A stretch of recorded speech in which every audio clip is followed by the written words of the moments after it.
Assalamualaikum warahmatullahi wabarakatuh. Gunung Merapi terletak di Jawa Tengah.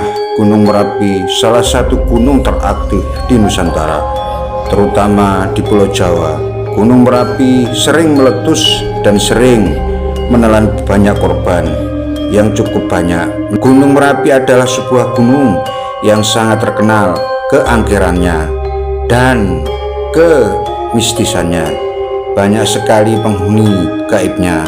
Akan tetapi kali ini kita akan membahas penunggu Gunung Merapi pada masa pemerintahan Mataram yang kala itu rajanya bernama Panembahan Senopati. Beliau melakukan tapa brata di pantai selatan. Dalam tapanya tersebut beliau bertujuan supaya bisa bertemu dengan Ibu Ratu penguasa Laut Kidul. Entah sampai berapa bulan beliau bertapa, dan pada akhirnya Ibu Ratu Laut Kidul pun menemuinya. Dalam pertemuannya Panembahan Senopati dengan Ibu Ratu Kidul adalah Panembahan Senopati meminta pengayoman kerajaan dan seluruh rakyatnya dari berbagai macam serangan makhluk gaib, penyakit seperti bagebluk yang terjadi pada saat itu, dan dari bencana alam terutama Gunung Merapi yang sering meletus. Serangan makhluk halus yang dimaksud Panembahan Senopati adalah seperti santet dan teluh yang sering terjadi pada saat itu, dan sering terjadinya kesurupan di kalangan pekerja keraton. Kemudian pagebluk itu misalnya penduduk banyak yang mati mendadak padahal tidak sakit atau sakit sebentar.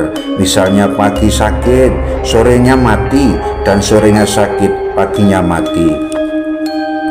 Kemudian setelah mendengar berbagai penjelasan dari Panembahan Senopati, maka Ibu Ratu Laut Kidul mengabulkan permohonan Panembahan Senopati bahwa beliau akan melindungi kerajaan Mataram dari berbagai ancaman, baik itu dari manusia atau gangguan makhluk halus ataupun bencana alam, termasuk meletusnya Gunung Merapi. Akan tetapi dengan satu syarat, Panembahan Senopati harus menikah dengan Ratu Laut Kidul. Panembahan Senopati atau nama aslinya Danang Sutawijaya menyanggupinya. Selanjutnya pernikahannya pun segera dilaksanakan, dan pernikahan tersebut dilakukan di Istana Gaib Laut Kidul.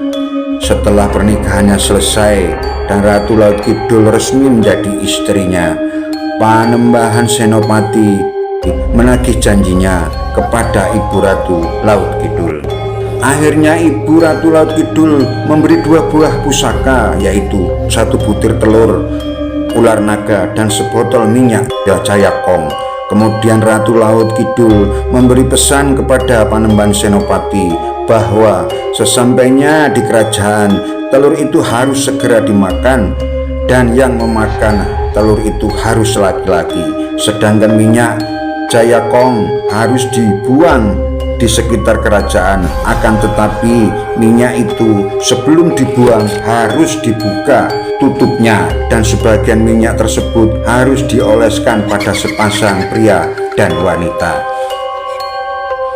Setelah menerima telur dan minyak, maka Panembahan Senopati pun bergegas pulang. Sesampainya di istana, beliau sudah ditunggu oleh Juru Mertani, dan Juru Mertani pun menyambut kedatangan Senopati dengan penuh harap. Kemudian Panembahan Senopati menceritakan semua apa yang beliau alami selama berada di pantai selatan.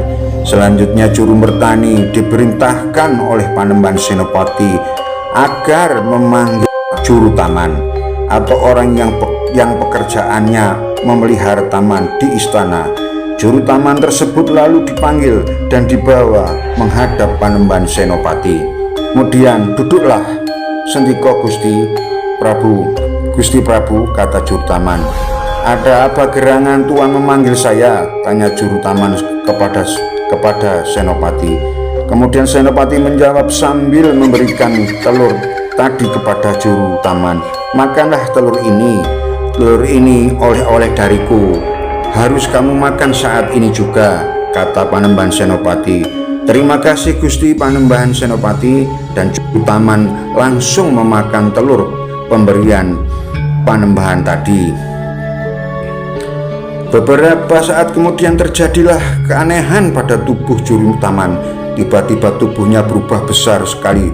Tingginya kira-kira hampir 20 meter lebih, sedangkan badannya berubah menjadi hijau.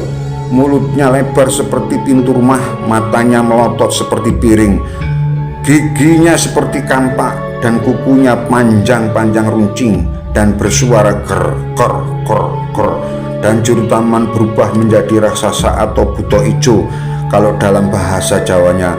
Kemudian raksasa buto ijo tersebut duduk dan menghaturkan sembah kepada Panembahan Senopati. Dan Panembahan Senopati pun berkata, "Wahai buto ijo, pergilah kamu ke Gunung Merapi dan jagalah Gunung Merapi itu. Kalau gunung itu meletus, laharnya jangan sampai di kerajaanku." "Sendiko Gusti," jawab buto ijo tadi. Dan buto ijo pun langsung berangkat ke Gunung Merapi. Dan raksasa buto ijo itu ada di Pelawangan hingga saat ini. Apabila Gunung Merapi meletus, lahar itu tidak akan mengalir ke arah selatan karena dijaga oleh raksasa buto ijo tadi, terutama arah selatan Keraton Yogyakarta.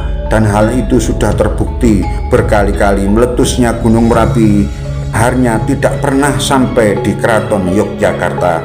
Setelah itu Juru Mertani diperintahkan memanggil sepasang suami istri dalam keraton atau pegawai kerajaan. Tak lama kemudian Juru Mertani membawa sepasang suami istri abdi dalem tersebut. "Duduklah wahai abdi dalemku," perintah Panembahan Senopati. "Sendika Gusti Prabu." "Ada apa Gusti memanggil saya?" tanya abdi dalem. "Tidak ada apa-apa," jawab Panembahan Senopati. Kemudian Senopati pun berkata kepada sepasang abdi dalem tersebut, "Minumlah minyak itu kalian berdua, tapi hanya boleh minum setetes saja," perintah Panembahan Senopati. "Sendika dawuh Gusti Panembahan," jawab abdi dalem berdua. "Sisanya harus kamu buang," perintah Panembahan Senopati lagi. "Sendika Gusti Panembahan." Maka setelah itu mereka pun meminum minyak tersebut. Dan apa yang terjadi? Tubuh mereka berdua menghilang, tak terlihat oleh mata biasa. Hanya tinggal suara yang masih bisa didengar. Kemudian Senopati berkata, "Sekarang kamu kuberi nama Panggung, dan istrimu aku beri nama Nyi Roso. Tinggallah di Beringin Putih dan jagalah keratonku." Sampai sekarang Panggung dan Nyi Roso masih setia menjaga Beringin Putih di utara masjid yang berada di selatan jalan di daerah Keraton Yogyakarta. Demikianlah cerita ini saya sampaikan, semoga bermanfaat. Sekian dan terima kasih.